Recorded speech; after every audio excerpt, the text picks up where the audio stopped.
దేవుని స్తోత్రం. మీ అందరికీ నా వందనాలు. క్రీస్తునందు ప్రియ సోదరి సోదరులారా, దేవుని కృపను బట్టి మరి శ్రేష్టమైన సమయంలో ఈ రీతిగా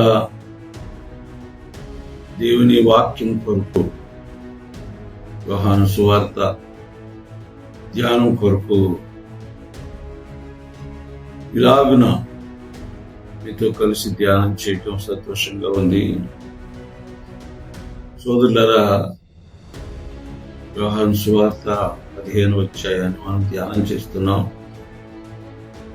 గత భాగాలలో ఎపిసోడ్లలో 3 వచనాల వరకు మనం ధ్యానం చేసాం.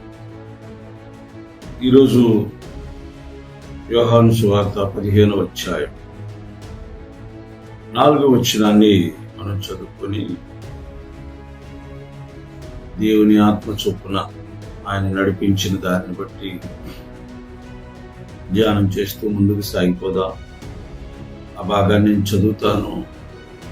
బైబిల్ ఉన్నవారు, ప్రేరేపించబడిన వారు ఆ వచనాన్ని పరిశీలించాలని మనం చేస్తున్నాం.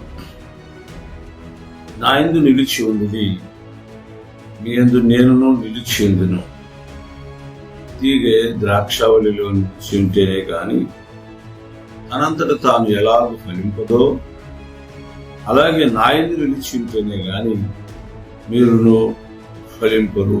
చిన్న ప్రార్థన చేద్దాం. పరిశుద్ధుడా, జీవాధిపతి, గొప్ప దేవుడా, అద్వితీయ సత్య దేవుడా, ఆశ్చర్యకరుడా, ఈ పాదాలు వందనాలు స్తోత్రాలు చెల్లిస్తున్నాం స్వామి. ఈ మంచి ఉదయకాలాన్ని బట్టి, మీరు ఇచ్చిన ఈ శ్రేష్టమైన సమయాన్ని బట్టి స్తోత్రం చెల్లిస్తున్నాను. ఈ మాటలు నా వెనుకడిలో దీవించి నాతో నాయన ఇదిగో విని వీక్షించే వారందరితో మాట్లాడి సహాయం చేయండి. దుష్టునికి, సాతానికి, శత్రువుకి, తంత్రగాడికి, మంత్రగాడికి మాటల మీద అధికారం లేకుండా ముద్రవేసి అనేకులకు రక్షణ కారణం అవటానికి ఈ నీ మాటలు ప్రభువా ప్రయోజనపడడానికి సహాయం చేయమని యేసుక్రీస్తు పరిశుద్ధ నామములో అడిగి వేడుకుంటున్నాం తండ్రి. ఆమేన్, ఆమేన్. సోదరులారా, ప్రార్థనలో ఏకీభవించినందుకు కృతజ్ఞతలు తెలియజేస్తున్నాను. స్పష్టముగా ప్రభువైన యేసయ్య ఇక్కడ మాట్లాడినట్లుగా మనం చూస్తున్నాం. ఆయన నిలిచి ఉండు. ఆఖరిలో ఆ వచ్చిన ఆఖరిలో ఆయన అన్నమాట, నా యందు నిలిచి ఉంటే గాని మీరు ఫలింపరు. సోదరులారా, తీగ కావచ్చు, కొమ్మ కావచ్చు, అది ఏ చెట్టు అయినా సరే దానిలో ఉన్నంతసేపు పచ్చగా ఉంటుంది. దాని స్వభావాన్ని బట్టి పుష్పిస్తుంది, ఫలిస్తుంది. దాని స్వభావాన్ని బట్టి ప్రకాశవంతంగా మనుషుల కళ్ళకు ఇంపుగా ఉంటుంది. ఒకవేళ అది సోదరులారా ఏ కారణం చేత అయినా నరకబడితే, లేక విరవబడితే,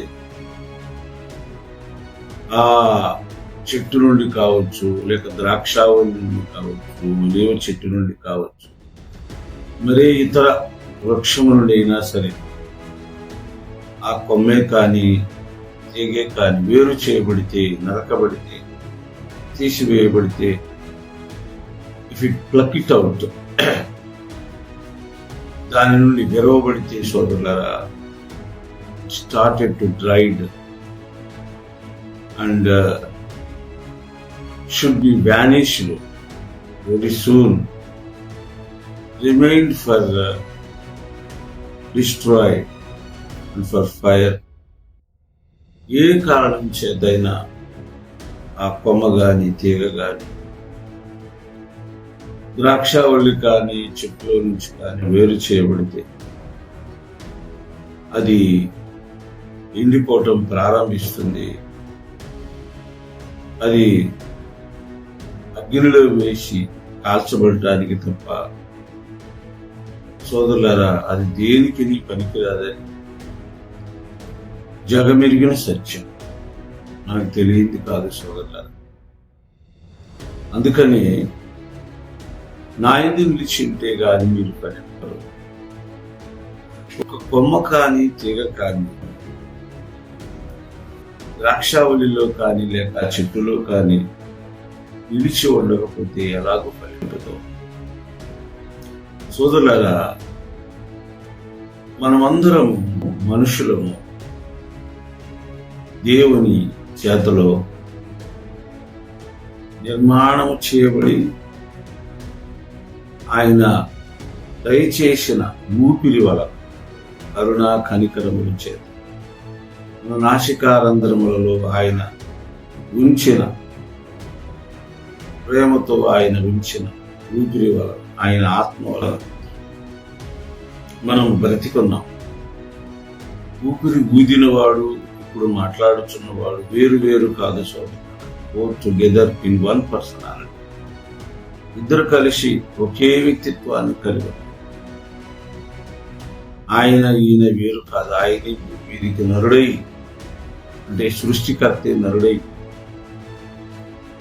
సృష్టించిన వాడే నరుడై ఈ లోకానికి వచ్చాడు. ఆయన రాకముందు తండ్రి ఆయన ఒక తల్లికి జన్మనిచ్చాడు కాదు, ఒక తల్లి ఆయనకి జన్మనిచ్చింది కాబట్టి కుమారుడు సోదరు. కనుక ఆనాడు సృష్టించిన వాడే ఈనాడు మాట్లాడుతున్నాడు. ఆనాడు మహిమలో ఉన్నవాడే ఈనాడు మనిషి అయ్యాడు. యేసయ్య లేక యేసుక్రీస్తుని నరుడనుకున్నవాడు భ్రమపడుతున్నాడు. యేసుక్రీస్తుని మానవుడు, మనతోటి వాడు, యూదుడు, లేక ఆయన ఒక బలహీనుడు, సిలువలో నుంచి దిగిరాలేని వాడు అని తలంచేవాడు మూర్ఖుడు సోదరుడా. అలాంటి వాడు దేవునికి శత్రువు అనే విషయాన్ని జ్ఞాపకంలో ఉంచుకోవాలి. ఎవరైనా సరే, whether they are great or very small, whether they are intelligent or fool, they are educated or illiterate, వాడైనా అధముడైనా, చదవరైనా చదువు లేనివాడైనా, సోదరులారా, యేసయ్యని ఒక మనిషిగా తలంచి సిలువలో నుండి దిగిరాలేని బలహీనుడిగా మాట్లాడిన తలంచింది అంతటి అజ్ఞాని, మూర్ఖుడు, లేక రక్షణ లేకుండా శాశ్వతంగా నశించిపోయేవాడు మరొకడు ఉండడని గట్టిగా ఘంటాపదంగా చెప్పగలను. కనుక ఆ తండ్రి, ఆ ప్రభువైన యేసయ్యే మానవాళికి ఆధారము, ఆశ్రయము, మనుషులకు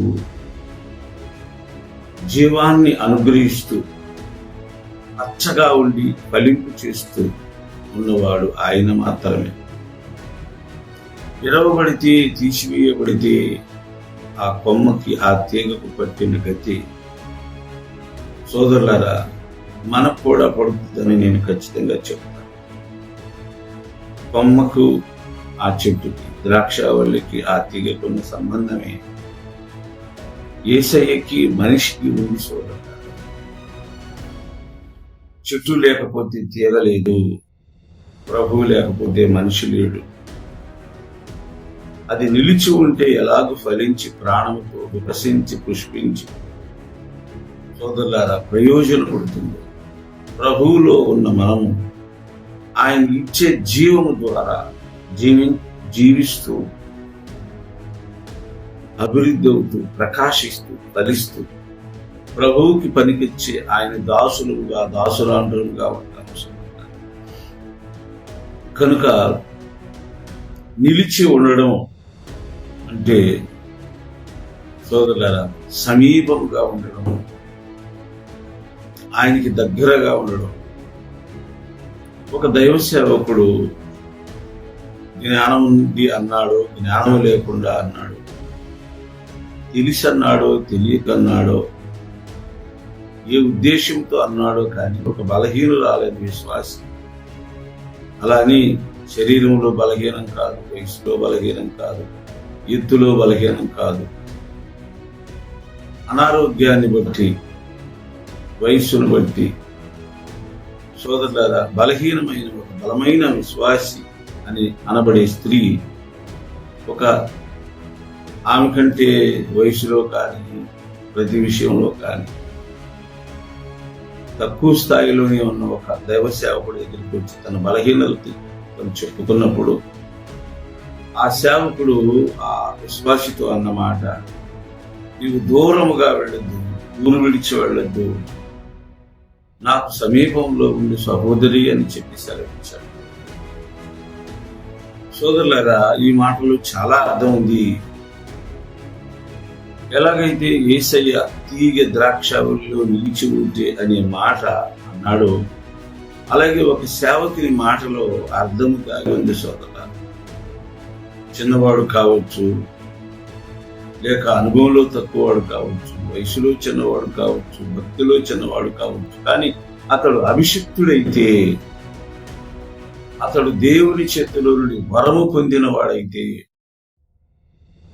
అతడు దేవునితో సహవాస సంబంధాలు కలిగిన వాడైతే, సోదరులారా అతనికి సమీపముగా ఉండడం విన్న మనిషికి సోదరులారా జీవంతో సమానం.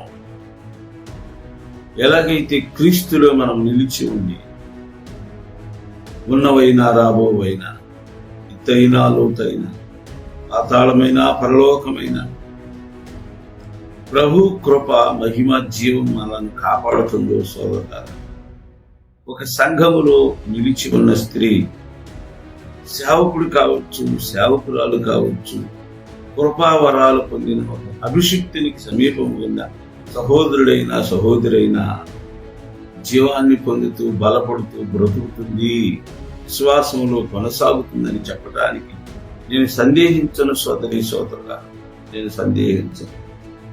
కనుక మనం ఇక్కడ అర్థం చేసుకోవాల్సింది సోదరులారా, నిలిచి ఉండడం అంటే సమీపముగా ఉండడం, ప్రభువుకి సమీపముగా ఉండడం, ప్రభువుకి సమీపముగా ఉండడం. చాలా మంది అండి ప్రభువుకి సమీపముగా లేకుండా జీవిస్తారు. సమీపముగా ఉండడం అంటే అతుక్కొని ఉండడం, లేకపోతే ఇద్దరు కలిసి ఒకే మంచం మీద పండుకోవడం, ఒకే కంచంలో తినటం కాదు, లేక ఆ పేరుతో ప్రభువుని ప్రక్కన పెట్టి కాని పనులు చేస్తూ వారి ఇష్టం వచ్చినట్టు బ్రతకడం కాదు. ప్రభువుకి సమీపముగా ఉండడం అంటే సోదరి సోదరులారా ఆయన చిత్తాన్ని జరిగించడం. మొదటి యోహాను పత్రిక 2వ అధ్యాయం 17వ వచనంలో లోకమును దాని ఆశయు గతించుకోవచ్చున్నవి గాని దేవుని చిత్తమును జరిగించువాడు నిరంతరము నిలుచును. దేవునికి స్తోత్రం, హల్లెలూయా. అదే 19వ వచనంలో మొదటి యోహాను 2వ అధ్యాయం 19వ వచనంలో వారు మనలో నుండి బయలు వెళ్ళింది కానీ వారు మన సంబంధులు కారు. వారు మన సంబంధులైతే మనతో కూడా నిలిచి ఉండును, అయితే వారందరూ మన సంబంధులు కారని ప్రత్యక్షపరచబడినట్లు వారు బయలు వెళ్ళిరి. సోదరులారా, ఈ 2 వచనాలు మనం దగ్గర పెట్టి చూడాలి. మొదటి యోహాను 2వ అధ్యాయం 17వ వచనం 19వ వచనం మధ్యలో 18వ వచనం కూడా ఉంది. అయితే మనం కంపేర్ చేసి చూడాల్సింది 17వ అధ్యాయం 17వ వచనం 19వ వచనం. లోకమును దాని ఆశయం గతించుచున్నవి. ఇక్కడ 2 విషయాలు మనం తీసుకోవచ్చు. లోకము అంటే ప్రభువుకి దూరంగా ఉంది. 19వ వచనంలో అంటాడు, వారందరూ సోదరులారా, వారందరూ మన సంబంధులు కారు, మన సంబంధులు కారు, మనలో నుండి బయలు వెళ్ళిరి. అంటే లోకము దేవునికి శత్రువు, దేవునికి విరోధి, దేవుని సంబంధముగా జీవించదు. వీళ్ళు లోక సంబంధులు, లోకముతో సంబంధాన్ని కలిగి ఉన్నారు. లోకముతో మాటామంతి కలిగి ఉన్నారు సోదరులారా. ఇక్కడ రెండో విషయం ఏంటంటే, లోకము మన శరీరము లోకానికి సాదృశ్యం. శరీరములో మంచిది ఏది లేదు సోదరులారా. లోకంలో బ్రతకటానికి, లోకాన్ని సోదరులారా ఇష్టపడటానికి, లోకంతో కలిసి జీవించడానికి శరీరం ప్రయత్నిస్తుంది. కనుక లోక సంబంధులైన వారు మనలో నుండి వేరైపోతారు. లోక సంబంధులైన వారు క్రీస్తులో నుండి వేరైపోతారు. లోకము దాని ఆశ గతిస్తుంది, శరీరము దాని ఆశ గతిస్తుంది, శరీరం మరణిస్తుంది, శరీరం యొక్క ఆశ గతిస్తుంది సోదరులారా. కానీ ఆత్మ సంబంధులు, ప్రభువు సంబంధులు, ప్రభువులో నిలిచి ఉన్నవారు నిలిచే ఉంటారు. వారు దేవుడిచ్చిన కృప చొప్పున దీర్ఘాయుషు కలిగి ఉంటారు. ఆ తదుపరి ఆత్మ సంబంధులుగా మహిమ శరీరాలతో బ్రతికి ఉన్న రీతిగానే నిలిచి ఉంటారు సోదరులారా. బ్రతికి ఉన్న సంబంధులుగా నిలిచి ఉంటారు. ప్రభు బిడ్డలకు మరణం లేదు, అభిషిక్తులకు మరణం లేదు, యేసుక్రీస్తు సంబంధులకు మరణము లేదు, ద్రాక్షావళిలో నిలిచి ఉండే తీగలకు మరణం లేదు, అది ఫలిస్తూనే ఉంటుంది సోదరుడా. ఇక్కడ ఫలింపు అనే మాట అర్థం ఏమిటంటే, శరీరము మృతి పొందినా కూడా ఆ ఆత్మ కొత్త శరీరాన్ని దాల్చి, ఎలాగైతే గోధుమ గింజ ఆ నేలలో పడి చచ్చి మరలా కొత్త మొక్కగా ఆ తదుపరి విస్తారమైన పంటగా తయారవుతుంది. ప్రభువులను నిద్రించిన వారు సైతము మరలా ఆ ఆత్మకు మరణం లేదు కాబట్టి క్రీస్తులో నిలిచి ఉన్న ఆ తీగె, క్రీస్తులో నిలిచి ఉన్న ఆ తీగె క్రొత్త జీవాన్ని పొందుకుంటూ బ్రతుకుతూ ఫలిస్తుంది. ఆ ఆత్మకు మరణము లేదు సోదరులారా. అంటే చనిపోయిన శరీరము కూడా తిరిగి బ్రతుకుతుంది అనే విషయాన్ని యోహాను సువార్తలోనే మనం చూడవచ్చు. మొదట సమాధులు తెరవబడతాయి, క్రీస్తునందు మృతులు లేస్తారు. ఆ తదుపరి మనం ఒక్క నిమిషములోనే మార్పులు పొంది మహిమ శరీరాన్ని ధరించి ప్రభు దగ్గరికి వెళతామని అపోస్తలుడైన పౌలు సోదరులారా భక్త కోటికి రాస్తున్నాడు. కనుక సోదరి సోదరులారా, క్రైస్తవుడు బ్రతికున్నవియే చచ్చినవియే అనే విషయాన్ని గుర్తుపెట్టు. ప్రభువు నమ్మి అనగా ద్రాక్షావళిలో అంటుకట్టబడి నిలిచి ఉన్న ఆ వ్యక్తి వాడు బ్రతికినవియే చచ్చినవియే. ప్రభువుకు వెలపటకు బ్రతికేవాడు ఎన్ని ఈ లోక భోగాలు కలిగి, ఎంత బలము కలిగి, అందచందాలు కలిగి, బంధువర్గం కలిగి బలముతో బ్రతికిన వారు చచ్చిన కుక్కతో సమానమని గుర్తు పెట్టుకుని సోదరులారా. వారికి మనకి సంబంధం లేదు. వారు మనలో నుండి బయలు వెళ్ళిపోతారు. మొదటి యోహాను సువార్త 8:37 మనం చూస్తే, వాక్యమునందు నిలిచిన వారైతే వారు నిజముగా ప్రభువులో నిలిచిన వారే. సోదరులారా, నా యందు నిలిచి ఉండండి అనే మరొక మాట ఏమిటంటే, వాక్యమందు నిలిచిన వారై ఉండాలి. వాక్యమందు నిలిచిన వారంటే వాక్యాన్ని సోదరులారా అనుసరించేవారు, వాక్య ప్రకారం బ్రతికే. మొదటిది ఆయనకి సమీపముగా ఉండాలి, ఆయనకి దూరంగా ఉండకూడదు. ప్రభు సంబంధులుగా ఉండాలి, లోక సంబంధులుగా ఉండకూడదు.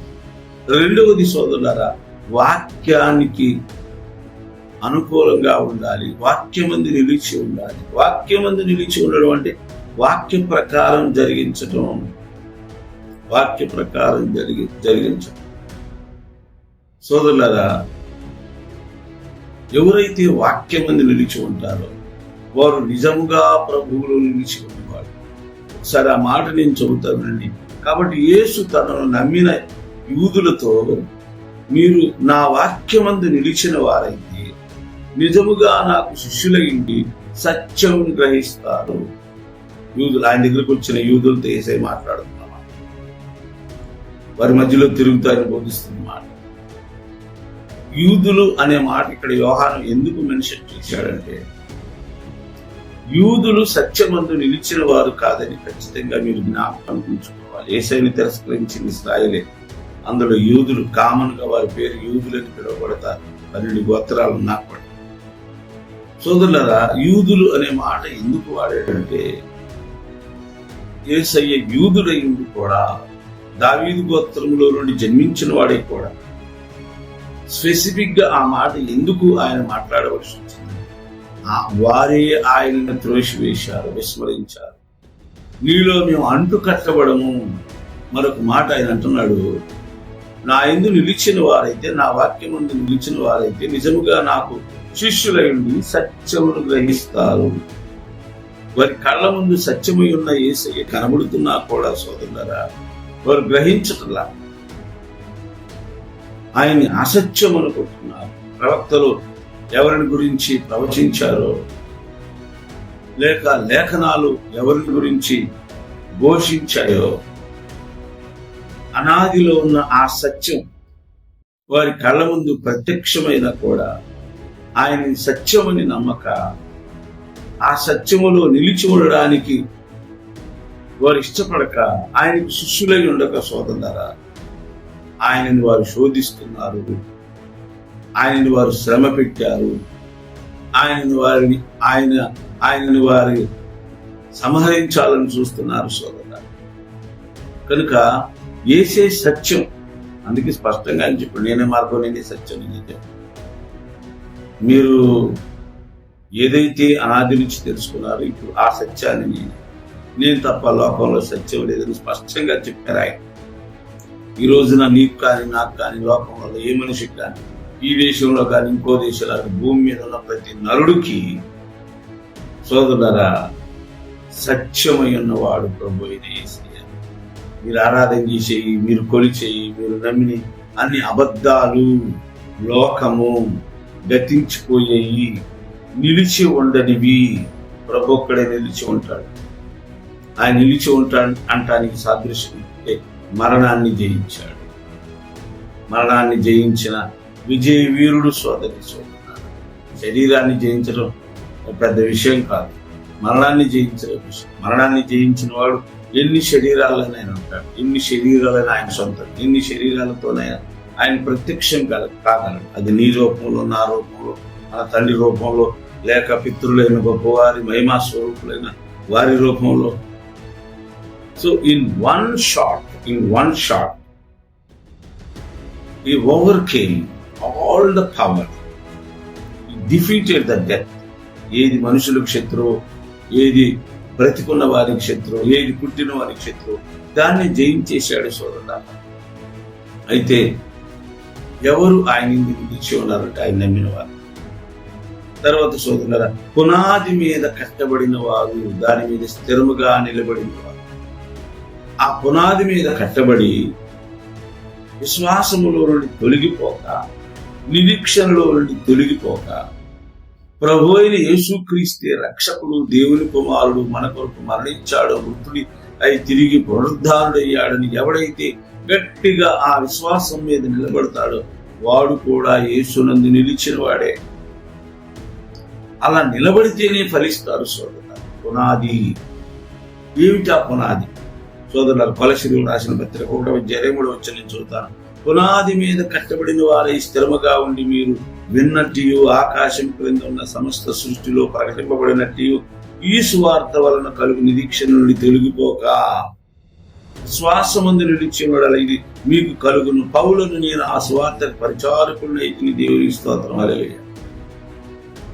సోదరులారా, పునాది ఎవరి పునాది? క్రీస్తు యేసు అని మూలరాయితో ప్రారంభించి అపోస్తులైన 12 మంది శిష్యులని 12 సజీవమైన రాళ్లతో కట్టబడిన పునాది, అపోస్తులు వేసిన పునాది.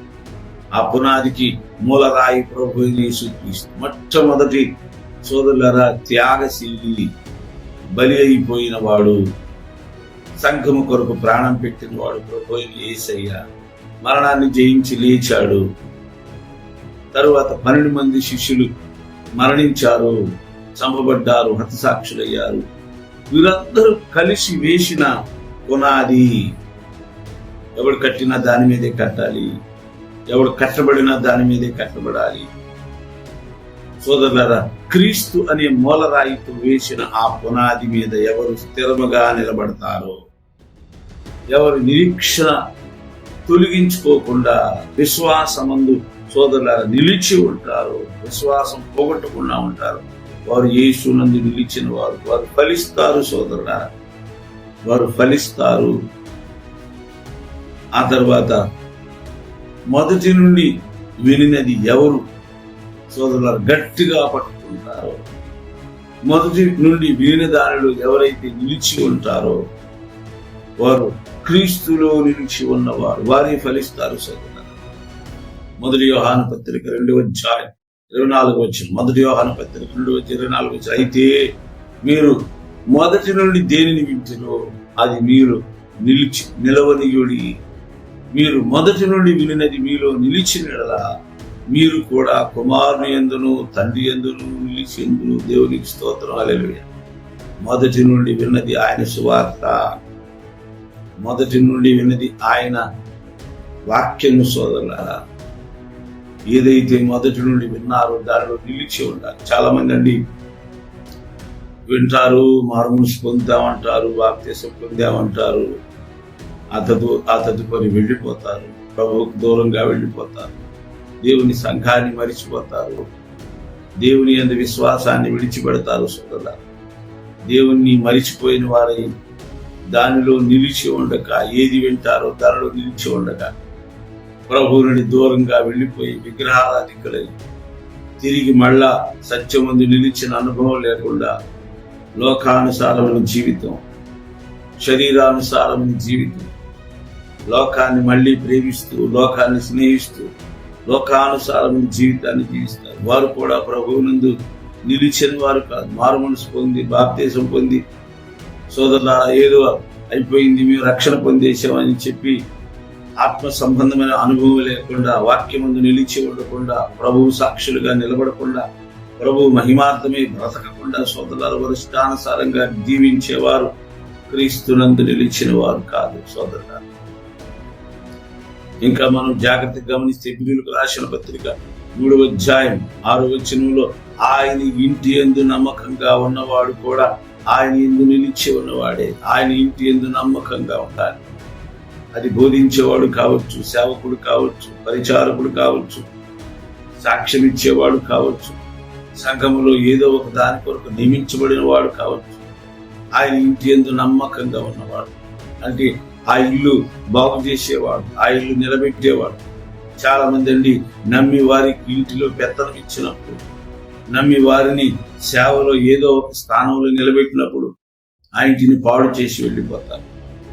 ఆ ఇంటిని సోదరులారా శ్రమల పాలు చేస్తారు. ఆ ఇంటిని కూర్చిన సోదరులారా చెడ్డ మాటలు ప్రచారం చేస్తారు. అవి నిజాలు కాకపోయినప్పుడు వారు ప్రభువునందు నిలిచిన వారు కాదు, వారు క్రీస్తునందు నిలిచిన వారు కాదు సోదరులారా. ఇంటిని పాడు చేసేవాడు, ఇంటి నుండి పారిపోయేవాడు, ఇంటిని గూర్చి చెడ్డవార్త ప్రచారం చేసేవాడు సోదరులారా ఆ ఇంటి యజమాన్ని బాధించేవాడు ఎంత మాత్రం ప్రభువులో నిలిచి ఉండేవాడు కాదు. ప్రభువులో నిలిచి వాడు లోక సంబంధి, వాడు నశించడానికి పరిగెత్తుకుంటూ వెళ్ళాడు. అదే హెబ్రీయులకు రాసిన పత్రిక సోదరులారా 3:8 మనం జాగ్రత్త గమనిస్తే హృదయములను కఠినపరుచుకున్నవాడు కూడా నిలిచిన వాడు కాదు. హృదయాన్ని కఠినపరుచుకొని హృదయ ఆలోచనల చేత పాపం చేస్తూ హృదయంలో తప్పిపోతూ 3:10 హృదయంలో తప్పిపోతూ విశ్వాసం లేని దుష్ట హృదయాన్ని కలిగి సోదరులారా జీవిస్తూ ప్రభువుకు దూరంగా వెళ్ళి పాపం చేసే భ్రమ చేత బ్రతుకుతూ ఉండేవాళ్ళు. విశ్వాసాన్ని పోగొట్టుకొని సోదరులారా అరణ్యంలో వారు రాలిపోయినట్టుగా దేవుని కోపం పుట్టించిన వారి వలె బ్రతికేవాళ్ళు, అవిధేయులైన వాడు. వీళ్ళందరూ సోదరులారా ప్రభువును నిలిచి ఉండేవారు కాదు. పాపాన్ని మానివేసి ఆశాంతం మొదటిది విన్నదాన్ని మొదలుకొని ఆఖరి వరకు ప్రభువును నిలిచి ఉండేవారు, ఆయన నిలిచి ఉన్నవారు. మంచిది సోదరులారా, మరొక భాగం ప్రశ్న అందరికీ